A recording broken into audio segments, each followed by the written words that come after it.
ಕಳೆದ ಕೆಲವು ತಿಂಗಳುಗಳಲ್ಲಿ ಗ್ರಾಮೀಣ ಪ್ರದೇಶ, ಅದರಲ್ಲಿ ಪ್ರಮುಖವಾಗಿ ಫರ್ತಾಬಾದ್ ಪೊಲೀಸ್ ಸ್ಟೇಷನ್ ಲಿಮಿಟ್ಸ್ಗಳಲ್ಲಿ ಕೆಲವು ಈ ರಾಬ್ರಿ ಕೇಸಸ್ಗಳು ವರದಿಯಾಗಿದ್ದವು.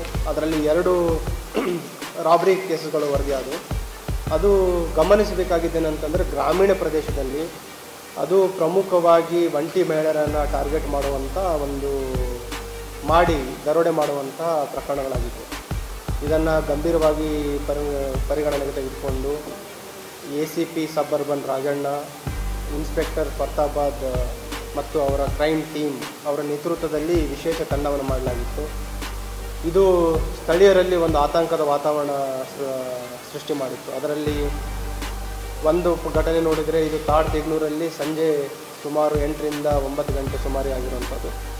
ಇನ್ನೊಂದು ಪ್ರಕರಣದಲ್ಲಿ ಇತ್ತೀಚೆಗೆ ನಡೆದಿದ್ದೇನೆಂತಂದರೆ, ಅವರು ಹೊಲದಲ್ಲಿ ತರಕಾರಿ ತೋಟದಲ್ಲಿ ಕೆಲಸ ಮಾಡ್ತಾ ಇರಬೇಕಾದ್ರೆ, ಅಲ್ಲಿ ಒಂಟಿ ಮಹಿಳೆ ಕೆಲಸ ಮಾಡ್ತಾ ಇರಬೇಕಾದ್ರೆ ಅವರನ್ನು ಟಾರ್ಗೆಟ್ ಮಾಡಿ ಅವರ ಒಂದು ತಾಳಿ ಚೈನನ್ನು ಕಿತ್ಕೊಂಡು ಹೋಗಿರುವಂಥದ್ದು. ಇವೆರಡೂ ಪ್ರಕರಣಗಳಲ್ಲಿ ದೊರೆತ ಮಾಹಿತಿ ಆಧಾರದ ಮೇರೆಗೆ ತಂಡ 2 ಜನ ಆರೋಪಿಗಳನ್ನು ಬಂಧಿಸುವಲ್ಲಿ ಯಶಸ್ವಿಯಾಗಿದ್ದಾರೆ. ಆ ಆರೋಪಿಯು ಕೂಡ ಸ್ಥಳೀಯನಾಗಿದ್ದಾನೆ. ಒಬ್ಬನು ಕಲ್ಲಾಲಿಂಗ್ ರಿಯಾಸ್ ಕಲ್ಲೇಶ್ ಅಂತ, ಇನ್ನೊಬ್ಬನ ಅವನ ಸ್ನೇಹಿತ ಮಹೇಶ್ ಅಂತ. ಇಬ್ಬರನ್ನ ಬಂಧನ ಮಾಡಿ ಅವರಿಂದ ಏನು ದರೋಡೆ ಮಾಡಿದ್ರು ಆ ಚಿನ್ನಾಭರಣಗಳನ್ನು ವಶಪಡಿಸಿಕೊಳ್ಳಲು ಯಶಸ್ವಿಯಾಗಿದ್ದಾರೆ. ಮತ್ತು ಇತ್ತೀಚೆಗೆ ಏನು ಒಂದು ಘಟನೆ ಆಗಿತ್ತು, ಆ ಚೈನನ್ನು, ತಾಳಿ ಸರವನ್ನು ಇಂಟ್ಯಾಕ್ಟಾಗಿ ಅದನ್ನು ವಶಪಡಿಸಿಕೊಂಡಿದ್ದಾರೆ. ಹಾಗಾಗಿ ನಾನು ACP ರಾಜಣ್ಣ, ಇನ್ಸ್ಪೆಕ್ಟರ್ ಮತ್ತು ಅವರ ಎಂಟೈರ್ ಟೀಮ್ ಅವರಿಗೆ ಹೃತ್ಪೂರ್ವಕವಾಗಿ ಅಭಿನಂದನೆಗಳನ್ನು ಸಲ್ಲಿಸಲಿಕ್ಕೆ ಇಷ್ಟಪಡ್ತಾ ಇದ್ದೀನಿ.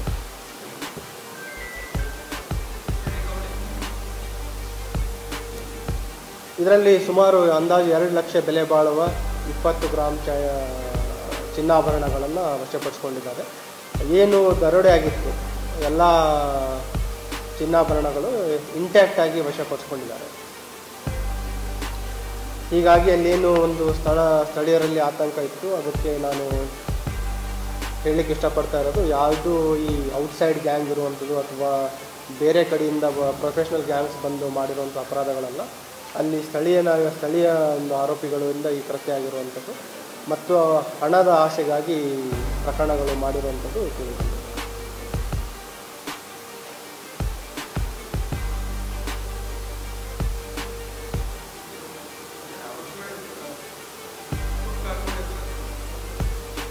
ಒಂದು ಪ್ರಕರಣದೇನಿದೆ, ಮೊದಲಾಗಿರುವಂಥದ್ದು ತಾಡ್ತಿಗ್ನೂರಲ್ಲಿ ಒಂದು ಪ್ರಕರಣ ಆಗಿತ್ತು. ಸಂಜೆ ಮಹಿಳೆಯರು ನೇಚರ್ ಖಾಲಿ ಹೋಗಬೇಕಾದ್ರೆ 2 ಜನ ದ್ವಿಚಕ್ರ ವಾಹನದಲ್ಲಿ ಬಂದು ಕಳ್ತನ ಮಾಡಿರ್ತಾರೆ. ಹಾಗಾಗಿ 2 ಜನ ಆರೋಪಿಗಳು ಅದರಲ್ಲಿ ಭಾಗವಾಗಿದ್ದರು.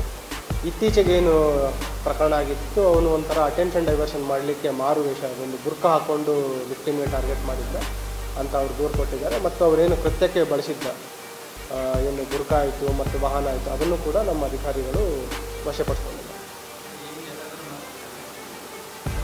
ಇದು ಬಿಟ್ಟು ಬೇರೆ ಯಾವುದು ಪ್ರಕರಣಗಳಲ್ಲಿ ಭಾಗಿಯಾಗಿಲ್ಲ ಮತ್ತು ಅಲ್ಲಿ ಯಾವುದೂ ಘಟನೆಗಳು ಜರುಗಿಯೂ ಇಲ್ಲ.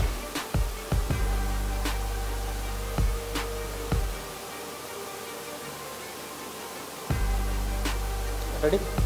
ಇನ್ನೊಂದು ಇದೆ, ಅದನ್ನು ಹೇಳಿ. ಕಳೆದ ತಿಂಗಳು ಫರ್ತಾಬಾದ್ ಸ್ಟೇಷನ್ ಲಿಮಿಟ್ಸ್ನ ಒಂದು ಗ್ರಾಮದಲ್ಲಿ, ಅದು ತಾಡ್ತಿಗ್ನೂರು ಗ್ರಾಮದಲ್ಲೇ ಒಂದು ಮನೆಗಳತನ ಪ್ರಕರಣ ವರದಿಯಾಗಿತ್ತು. ಅದರಲ್ಲಿ ಕೂಡ ಆರಂಭದ ಹಂತದಲ್ಲಿ ಕೆಲವು ಅನುಮಾನಾಸ್ಪದ ವಿಷಯಗಳಿದ್ವು. ಅದರ ಬಗ್ಗೆ ಎಲ್ಲ ಬೆನ್ನತ್ತಿ ಮಲ್ಲಿಕಾರ್ಜುನ್ ಇಕ್ಕಳ್ಕಿ, ಫರ್ತಾಬಾದ್ ಇನ್ಸ್ಪೆಕ್ಟರ್ ಮತ್ತು ಅವ್ರ ತಂಡ ಆ ಪ್ರಕರಣವನ್ನು ಭೇದಿಸುವಲ್ಲಿ ಯಶಸ್ವಿಯಾಗಿದ್ದಾರೆ. ಇದರಲ್ಲಿ ಪ್ರಕರಣದ ಪತ್ತೆ ಬೆನ್ನತ್ತಿದಾಗ ತಿಳಿದು ಬಂದಿರೋದೇನೆಂತಂದರೆ, ಆ ಮನೆಯಲ್ಲಿ ಮೈನರ್ ಗರ್ಲ್ ತನ್ನ ಪ್ರಿಯಕರನ ಜೊತೆ ಸೇರಿಕೊಂಡು ಈ ಪ್ರಕರಣ ಮಾಡಿರುವಂಥದ್ದು ಇದೆ. ಬೇಸಿಕಲಿ ಅವಳ ಸ್ನೇಹಿತನಿಂದಲೇ ಈ ಕೃತ್ಯ ಮಾಡಿರುವಂಥದ್ದು ಮತ್ತು ಅದರಲ್ಲಿ ಆ ಮೈನರ್ ಆಗಿರೋದ್ರಿಂದ ಪೋಕ್ಸೋ ಪ್ರಕರಣವೂ ಕೂಡ ಸ್ಟೇಷನಲ್ಲಿ ದಾಖಲಾಗಿದೆ ಮತ್ತು ಆರೋಪಿಯನ್ನು ಕೂಡ ಬಂಧನ ಮಾಡಲಾಗಿದೆ. ಅವನು ಈ 2 ಪ್ರಕರಣಗಳಲ್ಲಿ ಕೂಡ ಆರೋಪಿ ಆಗ್ತಾನೆ, ಒಂದು ಪೋಕ್ಸೋ ಮತ್ತು ಇನ್ನೊಂದು ಮನೆಗಳತನ ಪ್ರಕರಣ. ಈ ಪ್ರಕರಣದಲ್ಲಿ ಕೂಡ ಏನು ಮನೆಗಳತನ ಮಾಡಿದರು, ಕಂಪ್ಲೀಟ್ ಇಂಟ್ಯಾಕ್ಟ್ ಚಿನ್ನ ಇರ್ಬೋದು ಮತ್ತು ಬೆಳ್ಳಿ ಆಭರಣಗಳಿರ್ಬೋದು, ಎಲ್ಲವನ್ನು ವಶಪಡಿಸಿಕೊಳ್ಳುವಲ್ಲಿ ಯಶಸ್ವಿಯಾಗಿದ್ದಾರೆ.